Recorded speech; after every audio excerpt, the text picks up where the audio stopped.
Hello everyone, welcome to Sri Ram's IS YouTube channel.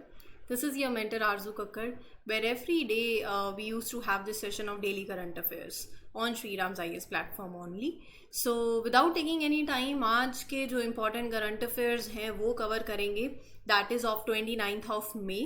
सो शुरू करते हैं आज का सेशन. पहले मैं आपको एक लिस्ट दिखा देती हूँ बेसिकली जो हमें आज कवर करना है वो सब. और एक चीज़ कर दिया करो, अगर आपको सेशन अच्छा लगता है तो अपनी अटेंडेंस मार्क कर दिया करो bye liking this session. Comment section है, आप उसमें भी बता सकते हो कि आपको सेशन कैसा लगा. And do subscribe to the channel as well. ठीक है, कर दिया करो प्लीज़. अच्छा लगता है तो ही, नहीं अच्छा लगता तो कुछ मत करो चाहे. बट अगर आपको दिल से ये कंटेंट ऐसा लग रहा है कि you are learning from here, चीज़ें समझ आ रही हैं, अच्छा लगता है, तो why not to subscribe, why not to like, right. तो हमें भी मोटिवेशन मिलती है. तो मेक श्योर कि please do subscribe to the channel and do like the session also if you really liked it. तो what we will be covering today, आज ये एक लिस्ट है, काफ़ी लंबी लिस्ट है, डेली लंबी होती है वैसे तो आज हमें जो कवर करना है मैं पहले आपको वो शेयर कर देती हूँ आपके साथ. सो आर्टिकल देखेंगे एक, दैट इज सिडिशन से लिंक करता है. अगर आपको याद हो तो मैंने बोला था कि लास्ट लेक्चर के अंदर कि हम ये आर्टिकल मंडे को लेंगे क्योंकि सेशन कंप्लीट हो चुका था. एंड सिडिशन एक ऐसा टॉपिक है और ये आर्टिकल अपने आप में बहुत ही ज़्यादा इंपॉर्टेंट है, जिसमें मैं आपको इंपॉर्टेंट सुप्रीम कोर्ट के जो केसेस हैं उनके साथ रेफरेंस में ये आर्टिकल समझाना चाहती थी. तो इन डिटेल में इसको कवर करूंगी. बेसिक से जिनको कुछ भी नहीं पता उनको भी समझ आ जाएगा पहले तो कि सिडिशन क्या होता है, इसका रोल, इसके रिगार्डिंग जो इश्यूज हैं, एवरीथिंग, सेक्शन एसोसिएटेड, और ये न्यूज़ में क्यों है, अभी क्यों इस पे आर्टिकल आया है, तो वो सब कुछ कवर करेंगे. और सुप्रीम कोर्ट के केसेस का आप रेफरेंस भी दे सकते हो जब आप अपने मेंस का आंसर लिख रहे हो. So will talk about it. Then आपके सामने ये जो लिस्ट है इसको मैं एक बार आप पढ़ देती हूँ, एज इन हम क्या कवर करने वाले हैं.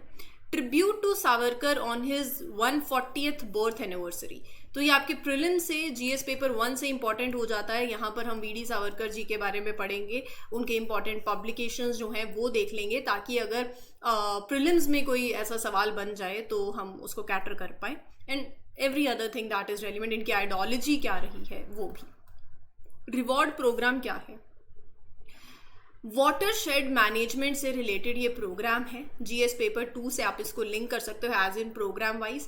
बाकी जब हम वाटरशेड की बात करते हैं, ज्योग्राफी की बात करते हैं और थोड़ा उसको हम टच देना चाहते हैं, जब होता है ना वही स्टैटिक को आप करंट के साथ लिंक करना चाहते हो. आप वाटरशेड को ज्योग्राफी में पढ़ते हो लेकिन वाटरशेड की मैनेजमेंट से रिगार्डिंग कोई प्रोग्राम आ गया है, so you can link it. बहुत ही अच्छे से आंसर लिखा जा सकता है फिर इस पे. तो रिवॉर्ड प्रोग्राम ये हो गया कनेक्टिविटी की बात आई समझ में. अगला जो आर्टिकल है that is regarding a report जो कि रिलीज करी गई है बाय यूनिसेफ, WHO और वर्ल्ड बैंक.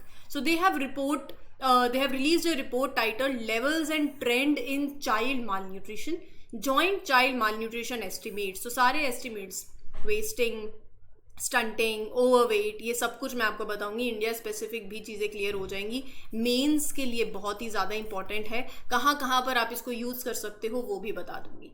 फिर उसके बाद आती है बात 3rd addition of Khelo India university games की.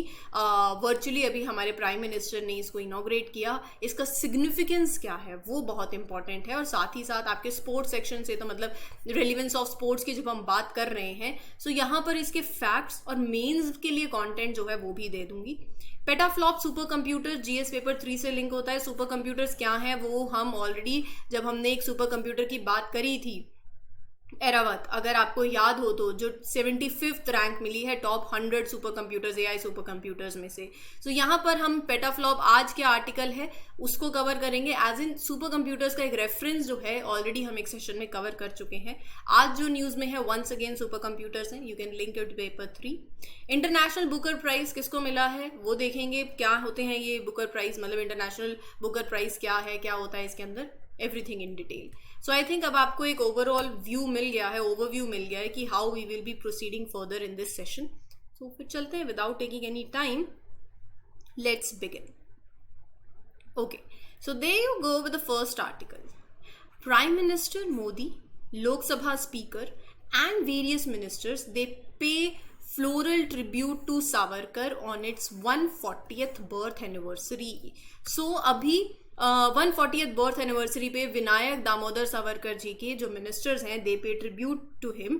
1883 में नासिक के अंदर महाराष्ट्र में he was born and he was popularly known as Veer Savarkar. ठीक है, फ्रीडम फाइटर रह चुके हैं. 1857 के रिवोल्ट को he called it as first war of independence. और अगर आपसे पूछ लिया जाए कि Abhinav Bharat society and free India society who founded these following organisations, तो नाम ध्यान में रखना, वीडी सावरकर जी. ठीक है, he was a member of India house. देखो, हिंदू महासभा के फाउंडर नहीं थे वो, लेकिन he served as the president. इनकी जो आइडियोलॉजी थी वो थी हिंदू राष्ट्र की, developing Hindu nationalist political ideology, Hindutva की आइडियोलॉजी थी. पब्लिकेशन की बात करूं तो he wrote the book Joseph Mazzini, biography and politics. He published Indian war of independence and the Indian rebellion of 1857. Very very important, direct सवाल बन सकता है यहाँ से. एंड जो एयरपोर्ट है in the port Blair, Andaman and Nicobar capital, उसका नाम एयरपोर्ट का क्या है? Veer Savarkar international airport. कोई गया है तो बताना. ठीक है, चलिए चलते हैं अगले आर्टिकल के ऊपर, that is your reward programme. इसमें क्या करना है ना, आपको सिर्फ सुनना है, समझना है, बाकी चीज़ें लिखना विखना सब बात की बातें होती हैं. कॉन्सेप्ट को समझो, इस प्रोग्राम के असेंस को समझो, लाया क्यों गया है ये प्रोग्राम वो समझो. ये जो इतना कुछ आपके सामने लिखा हुआ है ये मैं पढ़ भी दूंगी, लेकिन बाद में मुझे लाइंस रीडिंग मतलब अच्छी नहीं लगती है. एक बार समझ लोगे तो ये लाइंस फिर फटाफट से हो जाएंगे आपके लिए. रिवॉर्ड प्रोग्राम बेसिकली जो secretary department of land resources government of India Shri Ajay ji reviewed the implementation of this reward program. World Bank assisted programme है ये. किस लिए है ये प्रोग्राम? सो दिस प्रोग्राम, सबसे पहले तो आपको पता चल गया वर्ल्ड बैंक की सपोर्ट है इस प्रोग्राम में. इसका एम क्या है? रिवॉर्ड प्रोग्राम का एम है जो वाटर शेड होते हैं ना उनकी हेल्थ को इम्प्रूव करना और एग्रीकल्चर को मोर रिजिलियंट बनाना through innovative development. Watershed development. तो पहले तो वाटर शेड ही नहीं पता. मैम आप क्या वाटर शेड डेवलपमेंट कह रहे हो? वाटर शेड क्या होता है? वाटर शेड एक लैंड का वो एरिया होता है जहां पर सारा बारिश का पानी, as in rainwater, snowmelt, it collects, drains into a particular river, lake और ओशन, राइट? जैसे कि ये हो गया. So that is your watershed. ये एरिया वाटर शेड हो गया. तो इम्पॉर्टेंट है इसकी हेल्थ को मेंटेन करके रखना. It is important for the environment और फार्मर्स के लिए भी जो कि अपने क्रॉप्स के पानी के लिए इस पर रिलाई कर रहे हैं. तो reward programme is working to make these watersheds healthier and more sustainable. तो इस वाटर शेड की हेल्थ को इंप्रूव करने से रिवॉर्ड का क्या मकसद, क्या इस प्रोग्राम का, कि एग्रीकल्चर को और रिजिलियंट बनाया जा सकता है. फार्मर्स प्रिपेयर्ड रहेंगे to deal with the challenges of droughts and floods, जिसकी वजह से उनकी क्रॉप्स इफेक्ट होती हैं. तो नए नए इनोवेटिव अप्रोच और टेक्नोलॉजी से ऐसे क्या नए तरीके से आप एग्रीकल्चर को सपोर्ट कर सकते हो, प्रोटेक्ट कर सकते हो. वाटर शेड की मैनेजमेंट की बात करें तो जैसे बफर जोन पास में क्रिएट करो, सॉइल इरोजन नहीं हो, ट्रीज प्लांटिंग हो. So introducing modern watershed practices. अब देखो, रिवॉर्ड जो है एक World Bank assisted watershed development programme है, इंप्लीमेंटेड फ्रॉम 2021 टू 2026. इस प्रोग्राम का ऑब्जेक्टिव है to strengthen the capacity of national and state institutions. किस लिए? To adopt improved watershed management for increasing farmers resilience. यही मैंने बात करी. Programme is being implemented to introduce modern watershed practices, right, in the Department of Land Resources, in the Ministry of Rural Development and in the states of Karnataka and Odisha. Purpose समझ आया? Total budget outlay जो है इसका that is 167.71 million $US over a programme period of 4.5 years. तो यहाँ पर ना एक और हमारे पास प्रोग्राम भी है, एक कंपोनेंट अगर आपको ध्यान हो ऑफ प्रधानमंत्री कृषि सिंचाई योजना 2.0, that is your WDC, watershed development component. तो ये देखो वाटरशेड डेवलपमेंट कंपोनेंट हो गया, चाहे ये रिवॉर्ड प्रोग्राम हो गया, इनका एम क्या है, they have a broader perspective in the states, जहां पर आप क्या चाह रहे हो, आपका पर्पस वाटरशेड डेवलपमेंट ही है दोनों का, right. Scientific based activities and demonstrations will eventually aim at synergizing the broader perspective of these programs, दोनों का ही। सो स्टेट लेवल हो चाहे सेंट्रल लेवल हो, सेंट्रल लेवल पे इस प्रोग्राम का स्कोप है इसकी मैनेजमेंट, इसकी मॉनिटरिंग, कम्युनिकेशन और नॉलेज शेयरिंग। ये सब कुछ जब होगा ऑब्वियसली प्रोग्राम आ गया, लेकिन उस प्रोग्राम का जो पर्पस है वो एक्चुअल में हो रहा है या नहीं हो रहा है वो मॉनिटरिंग से पता चलता है, बेटर इम्प्लीमेंटेशन नॉलेज शेयरिंग से होता है। और स्टेट लेवल पे this programme will be contiguous in scope to this watershed development component of Pradhan Mantri Krishi सिंचाई योजना 2.0। ठीक है, अगला जो आर्टिकल है वो है एक रिपोर्ट जो कि लाई गई है by UNICEF, United Nations Children's Fund. Important है, ध्यान में रखना कौन कौन है इस रिपोर्ट के पीछे, वर्ल्ड हेल्थ ऑर्गेनाइजेशन WHO और world bank group. They have released a report levels and trends in child mall nutrition, joint child malnutrition estimates JME। क्या स्टेट कर रहे हैं that in 2020 18.7% of the Indian children were affected by wasting caused by poor nutrient intake। बात तब नहीं समझ आएगी जब तक वेस्टिंग नहीं पता। वेस्टिंग क्या होता है, हाइट के हिसाब से, जैसे जैसे आपकी हाइट बढ़ रही है आपका वेट नहीं बढ़ रहा। हम बोलते हैं ना अगर आपकी इतनी हाइट है 5 फुट 5 इंच है तो एटलीस्ट इतना वेट होना चाहिए। सो यहाँ पर हाइट और वेट को रखा जाता है, तो इतना ध्यान में रख लोगे तो बात बन जाएगी। As in wasting is condition where childrens have low weight as compare to their height. कारण क्या है, कारण ये है कि उनकी डाइट में वो एफिशिएंट वो न्यूट्रिएंट्स नहीं है, पुअर न्यूट्रिएंट्स हैं, इसीलिए तो बोलते हैं healthy diet low. It is caused by not getting enough nutrients in your diet. और 2020 में ये फाउंड हुआ है दैट 18.7%, लगभग 19% children in India they are affected by wasting. मतलब उनके खाने में वो पोषण नहीं है, वो न्यूट्रिएंट्स नहीं है। देखो कितना कुछ, दालें खाया करो, प्रोटीन मिलते हैं। हम यहाँ बात करते हैं आज international year of millets, right. Millets की अपनी एक वैल्यू है, बोलते हैं सैलेड लिया करो। तो ये सब चीज़ें जो हैं, सिर्फ हम मिशन लाइफ की बात करते हैं ना, एक ऐसा लाइफस्टाइल जो एनवायरनमेंट फ्रेंडली भी होता है, सब चीज़ें ऐसे कनेक्ट होने लग जाती है। तो अपनी लाइफस्टाइल को चेंज करना है, जंक फूड पे नहीं आना है, और अपने डाइट एक हेल्दी बैलेंस डाइट होनी चाहिए, क्योंकि ये बहुत ज़्यादा कंसर्निंग इशू है, क्योंकि इससे ग्रोथ और डेवलपमेंट पे इफेक्ट पड़ता है। और अगर हेल्दी डाइट नहीं है, अगर वेस्टिंग, और देखो इम्यूनिटी नहीं होगी ना, आप खुद सोचो, you will be more weak, you will be more susceptible to diseases. So बहुत इंपॉर्टेंट है बच्चों के लिए कि उनकी एक बैलेंस और हेल्दी डाइट हो, जिसमें हर तरीके का खाना हो, ऑल द नेसेसरी न्यूट्रिएंट्स हो जो आपकी बॉडी को चाहिए to grow, to stay healthy, right. तो यहाँ पर अब मैं अगर इस रिपोर्ट की बात करूं तो उससे पहले आपने देखा ना, ये थोड़ा सा क्लियर कर देते हैं आपके लिए, joint child malnutrition estimate JME। तो JME बेसिकली 2011 में एक ग्रुप बना that was created to address the call for harmonised child malnutrition estimates. So एक इंटर एजेंसी टीम है जो हर साल रिलीज करती है एस्टिमेट्स को for child stunting, overweight, underweight, right. तो एस्टिमेट जो होते हैं वो क्या हैं वो अभी आपको यहाँ पता चल जाएंगे। ये हैं रिपोर्ट की फाइंडिंग्स। वेस्टिंग, स्टंटिंग, वेस्टिंग में देखो आधे से ज़्यादा बच्चे with wasting in the world they live in India. 2022 के एस्टिमेट उन्होंने दे रखे हैं that 45 million childrens under 5 were affected by wasting globally, right. Stunting की बात करूं तो इंडिया का जो स्टंटिंग रेट है 2012 में वो था 41.6%, 2022 में वो है 31.7%। मतलब 10 सालों का वो गैप देके दिखाया गया है कि हम वी केम डाउन ऑल्सो। तो पहले 2012 में ज़्यादा था, 2022 में कम हुआ है, right. So nearly all the childrens affected in for stunting they live in Asia, 52% of the global share.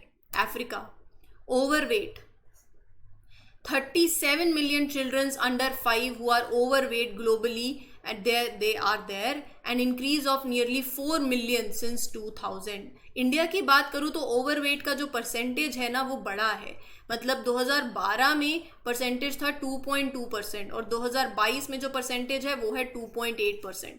Progress insufficient है कि जो आपके वर्ल्ड हेल्थ असेंबली के जो ग्लोबल न्यूट्रिशन टारगेट्स हैं 2025 तक जो रीच करने हैं उसके कंपैरिजन में देखा जाए तो प्रोग्रेस अच्छी नहीं है. और जो आपके SDG टारगेट हैं वो भी, तो जो आपको टारगेट्स हैं वो पता होने चाहिए थोड़े से. WHO के न्यूट्रिशनल टारगेट्स क्या हैं कि स्टंटिंग को कम करना है by 40% in the children under 5, reduce the prevalence of anemia by 50% among the women in the age group of 19 to 49 years, ensure 30% reduction in the low birth weight, ensure कि कोई भी इंक्रीज नहीं हो in the childhood overweight, increase the rate of breastfeeding in the first 6 months up to at least 50%, childhood wasting को reduce करना है and to maintain it to less than 5%. तो ये हैं आपके टारगेट्स, इंपॉर्टेंट हैं, याद में रख लेना. मेंस में भी काम आएंगे, प्रीलिम्स में भी काम आएंगे. ठीक है, अगला आर्टिकल है खेलो इंडिया यूनिवर्सिटी गेम्स का 3rd एडिशन वर्चुअली इनॉग्रेट किया हमारे प्राइम मिनिस्टर ने. कहाँ पर? लखनऊ, यूपी के अंदर, जो कि क्या दिखा रहा है? Beginning of new era of sports in India. मैं इसके फैक्ट्स बाद में डिस्कस करूंगी, पहले इसका रेलिवेंस समझो.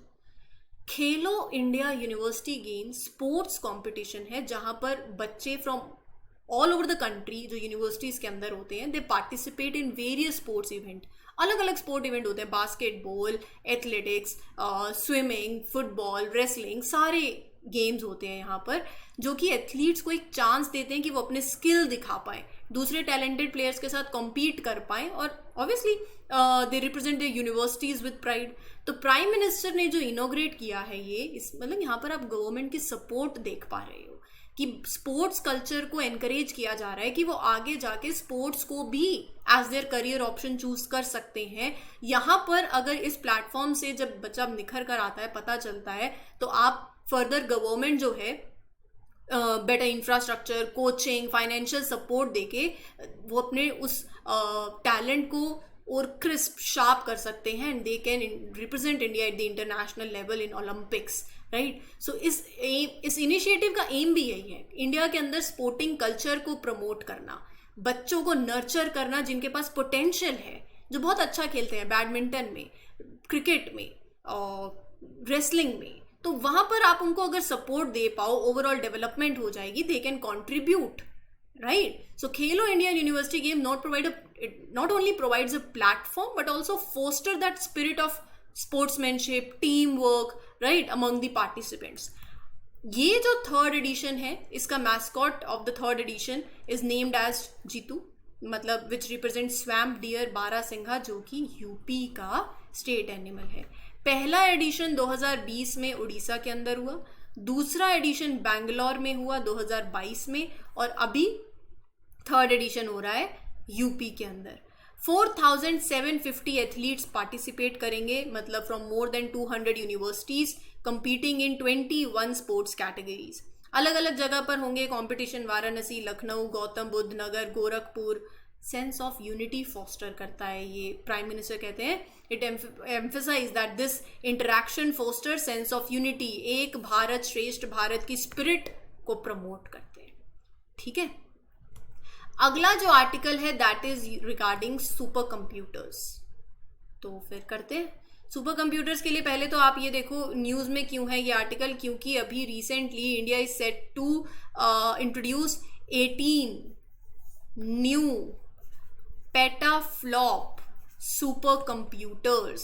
सुपर कंप्यूटर्स से हम क्या समझते हैं? वो जिनकी स्पीड बहुत ज़्यादा अच्छी होती है, that are dedicated to like इनके applications, weather forecasting, enhance the accuracy, the resolution of weather predictions. इसके लिए 18 न्यू पेटाफ्लॉप सुपर कंप्यूटर्स भी India is set to introduce. Petaflop क्या है? फ्लॉप क्या है? Flop stands for floating point operations per second. Floating point operation per second. Speed देखते हैं ना, किलोमीटर पर आवर. सो ये क्या है? ये यूनिट ऑफ कंप्यूटिंग, मतलब इट इज़ अ मेट्रिक जो कि आप यूज़ करते हो to measure the performance, efficiency of the high performance computing, artificial intelligence, जैसे फिर टेराफ्लॉप, पेटाफ्लॉप, एक्साफ्लॉप। टेराफ्लॉप मतलब पेटाफ्लॉप मतलब 1000 टेराफ्लॉप्स हो गए, राइट। तो आप ज़्यादा डीप में नहीं जाओगे, इतना एक अंडरस्टैंडिंग हो जाएगी, समझ आ गया तो बहुत बढ़िया है। तो यहाँ पर बेसिकली करंटली ये दो आपको नाम ध्यान में रखने हैं। India's most powerful civilian computers, Pratyush and Mihir. अगर ये टर्म्स पूछ ली तो ये कोई सेलिब्रिटीज के नाम नहीं है, होंगे पता नहीं, बट हमारे रेफरेंस में ये जो है ये क्या है, India's most powerful super computers के नाम है। प्रत्यूष और Mihir with a combined capacity of 6.8 petaflops. Pratyush is housed at Indian Institute of Tropical Meteorology Pune. Mihir is housed at National Centre for Medium Range Weather Forecasting Noida. 2018 में देवर मेड ऑपरेशनल, इन्वेस्टमेंट रही है 438 करोड़ की। Both of these are affiliated to ministry of earth science. Currently world का fastest high performance super computing system कौन सा है? Frontier Cray system. कहाँ का है? At Oak Ridge national laboratory, United States. तो ये ध्यान में रखना। फ्लोप्स मैंने आपको बता ही दिया है। अच्छा, एक फिर सुपर कंप्यूटर का नाम मैंने शुरू में बताया था, वो आप बताना। हमने कवर किया है टॉप 100 में से उसकी रैंक रही 75th। याद आ रहा है कुछ? जो कि इंडिया का लार्जेस्ट और fastest AI super computing system है with a remarkable speed of 13,170 teraflop, right. तो ये नाम जो है वो बताना। इंडिया का पहला सुपर कंप्यूटर परम 8000 लॉन्च हुआ था कब? 1991 में। ये हम कर चुके हैं जब हमने इसकी बात करी थी। किसकी? वो सुपर कंप्यूटर का नाम आप ही बताओगे, क्योंकि वो मैंने अभी होमवर्क दे दिया आपको कि जो इंडिया का largest and fastest AI super computing system है, वर्ल्ड में ओवरऑल रैंक उसकी 75th आई है। तो ये नाम आप बताना, ठीक है। अगला आर्टिकल कह रहा है इंटरनेशनल बुकर प्राइज के बारे में डिस्कस कर लेते हैं। नाम ध्यान में रखना, बल्गेरियन राइटर है who won the international Booker prize 2023। नाम है जॉर्जी गॉस्पॉडनॉफ। सो ये राइटर है, बल्गेरियन राइटर, और translator Angela Rodel won this prize for Time Shelter, right. So एक डार्क कॉमिक नोवेल है about the dangerous appeal of nostalgia. इस prize के अंदर 50,000 पाउंड दिए जाते हैं, जो कि ऑथर और ट्रांसलेटर के बीच में डिवाइडेड होते हैं। मतलब कहने का मतलब ये, इसके अंदर क्या होता है ना, जो ऑथर जो लिख रहा है फिर वो ट्रांसलेट किया जाता है उस वर्क को इन यूके और आयरलैंड, राइट। सो देखो, इंटरनेशनल बुकर प्राइज हर साल दिया जाता है to the translated work of fiction published in UK और आयरलैंड, राइट। 2022 में ये बहुत इंपॉर्टेंट है, इंडियन राइटर है गीतांजलि श्री, उनको दिया गया था for tomb of sand, and the American translator was Daisy Rockwell for the tomb of sand. तो ये 2022 में इंडियन राइटर को दिया था और इस बार बल्गेरियन राइटर को दिया गया है। तो थोड़ा सा पता हो तो फायदे में रहोगे, ठीक है। चलिए जानते हैं सिडिशन के बारे में and its roots in rudeness as an offence. क्यों कर रहे हैं ना, पहले ये देखो, फिर मैं इसका मतलब बताऊंगी सिडिशन का। पाकिस्तान के अंदर भी there was a law called sedition which made it a crime. मतलब सेडिशन में क्या होता है? Which made it a crime to say things that showed hatred और डिसरिस्पेक्ट टुवर्ड द गवर्नमेंट। मतलब अगर आपने कुछ ऐसा बोला है, सो एज इन सिडिशन के अंदर क्या क्या चार्जेस लगते हैं, सेक्शन 124 वो मैं बताऊंगी बाद में। सो पाकिस्तान के अंदर भी there was a law with respect to this, sedition था वहां पर भी। लेकिन रिसेंटली वहां की लाहौर हाई कोर्ट ने कैंसिल किया है इसको, saying it was not fair, right. सवाल ये था आर्टिकल के अंदर, बात ये हो रही है कि अगर पाकिस्तान का law of sedition that is similar to law in India, section 124A जो सिडिशन के ही है, so why not India also? This law is being questioned in India too, कि अगर पाकिस्तान कैंसिल कर सकता है तो व्हाई नॉट इंडिया? हमें जब तक सिडिशन के बारे में नहीं पता तो हम कैसे बात कर सकते हैं इसके रिलेटेड? सिडिशन क्या है?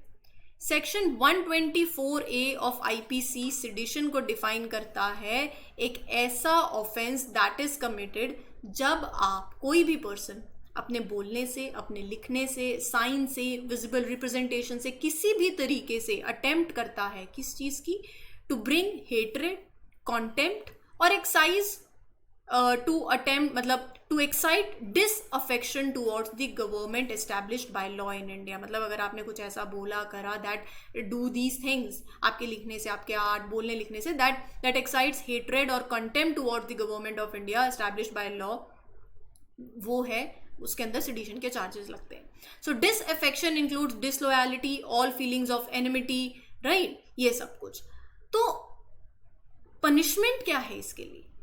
नॉन बेलेबल ऑफेंस होती है। Punishment under the section 124A ranges from imprisonment up to 3 years to a life term, and उसके बाद person charge under this law is barred from the government job, they have to live without their passport, must appear in the courts at all the times when required. तो यहाँ पर अब बात क्या है? बात ये है कि डेमोक्रेसी है, फ्रीडम है, फ्रीडम ऑफ एक्सप्रेशन है। तो यहाँ पर जब आप अपने डेमोक्रेटिक वैल्यूज़ के थ्रू अगर आप एक्सप्रेस करना चाह रहे हो कि एज इन, जैसे कि आपकी जो डेमोक्रेटिक वैल्यूज़ हैं, अगर आप उसको बताना चाह रहे हो, कोई भी सरकार का कोई भी चीज़ हो सकती है जहाँ पर you can show your dissatisfaction, या मतलब आपका क्या व्यू पॉइंट है एज इन, तो यहाँ ये सेडिशन जो है ना उसको नैरो डाउन करता है। ये इसके रिगार्डिंग कुछ इश्यूज हैं, राइट, कि एक तो एक कॉलोनियल एरा के टाइम का है जब Lokmanya Tilak, Mahatma Gandhi, Jawaharlal Nehru, they were the stalwarts of freedom movement, तो they were convicted for their seditious speeches, writings and practices under the British rule. तो ये एक इशू है कि मतलब इतना पुराना जहाँ पर कॉलोनियल टाइम का ये रूल है, मतलब उस टाइम की ये बात है। और उसके बाद एज इन पीपल ऑल्सो आज डेमोक्रेसी है, यहाँ पर आप बोल सकते हो, आपका फ्रीडम ऑफ एक्सप्रेशन है, यू हैव पब्लिक डिबेट्स होती हैं, वाइब्रेंट डेमोक्रेसी है। सो ये सब कुछ जो है, this is a part of democracy, as in आपका फंडामेंटल राइट भी है। लेकिन section 124A of the IPC, ये at the same point of time इसका सिग्निफिकेंस भी है, ये रीजनेबल रिस्ट्रिक्शंस लगाता है। मतलब the Constitution of India reasonable restrictions के लिए तो बोलती है अंडर आर्टिकल 19 क्लॉज 2, जो क्या कहता है कि फ्रीडम ऑफ स्पीच और एक्सप्रेशन पे भी रीजनेबल रिस्ट्रिक्शंस लग सकती हैं अगर नेशनल सिक्योरिटी पे थ्रेट होता है। और साथ ही साथ ये सरकार के पास, you can say elected government जो है, it helps in protecting the elected government. देखो, जहाँ पर हम बात करते हैं टेररिस्ट थ्रेट्स हो सकते हैं, एंटी नेशनल्स हो सकते हैं, so section 124 of the IPC has its utility in combating from the anti nationals.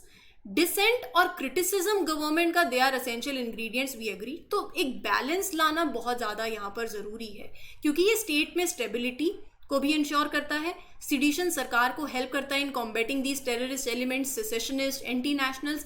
At the same point of time अगर आप कुछ अपना पॉइंट ऑफ व्यू रखना चाह रहे हो जो थोड़ा अगेंस्ट जाता है, तो यहाँ पर it has basically dissent and criticism की, जैसे मैं बात कर रही हूँ, of the government, they are the essential ingredients, so they should not be constructed as sedition also. तो यही एक इशू और सिग्निफिकेंस की बात आ जाती है यहाँ पर। सुप्रीम कोर्ट की जजमेंट रही इन मीडिया 1 केस। ये केस बेसिकली जहाँ पर इंफॉर्मेशन और ब्रॉडकास्टिंग मिनिस्ट्री ने लाइसेंस रीन्यू नहीं किया था इस चैनल का ऑन द ग्राउंड्स कि उनके जो प्रोग्राम है they were anti establishment and was a threat to national security. Supreme court ने इसको स्ट्रक डाउन कर दिया। सुप्रीम कोर्ट ने कहा कि the critical views of the channel Media One on the policies of the government, you cannot term it as anti-establishment। क्या proof है आपके पास? और ये एंटी एस्टैब्लिशमेंट नहीं है, राइट। नेशनल सिक्योरिटी के टर्म पे, मतलब अगर हम बोलें कि सिडिशन के चार्ज लग जाते हैं तो वो भी नहीं होना चाहिए। You have to prove it कि नेशनल सिक्योरिटी के थ्रेट में है। सो यहाँ पर सुप्रीम कोर्ट ने इस केस के अंदर स्ट्रक डाउन किया, right. Eight the same point of time एक और कोर्ट का केस जो है मैं आपके सामने रखना चाहती हूँ। तो नाम अगर आप अपने मेंस में भी काम करेगा आपके लिए, लिख सकते हो, Kedarnath Singh versus state of Bihar. Kedarnath Singh versus state of Bihar का केस था इन 1962। तो इस केस के अंदर भी सुप्रीम कोर्ट जो है, अगर मैं बात करूं यहाँ पर क्या हुआ था, तो Supreme Court basically said, overall बोला जाए तो it said that law of sedition should be used carefully, it should not apply, it should only apply, I would say rather, कि जहां पर there is real risk of public disorder या फिर violence because of someone's word. तो एक freedom of speech it is very important to balance it with maintaining peace and security. तो इस case में भी court decided that the crime of sedition is only considered a crime if it involves encouraging और urging people to be violent, right. तो ये जो है ये केस आप याद रख सकते हो. ये था सेशन आज का. उम्मीद करती हूँ कि ये सेशन अच्छा लगा होगा, सेडिशन के बारे में समझ आ गया होगा. ये पॉइंट्स आप मेल्स में भी यूज़ कर सकते हो. इस सेशन के लिए इतना ही. Will meet you in the next one. This is your mentor Aarzoo Kakkar signing off. Good luck everyone, good wishes. अच्छा लगता है तो लाइक, शेयर और सब्सक्राइब करना मत भूलें. Thank you.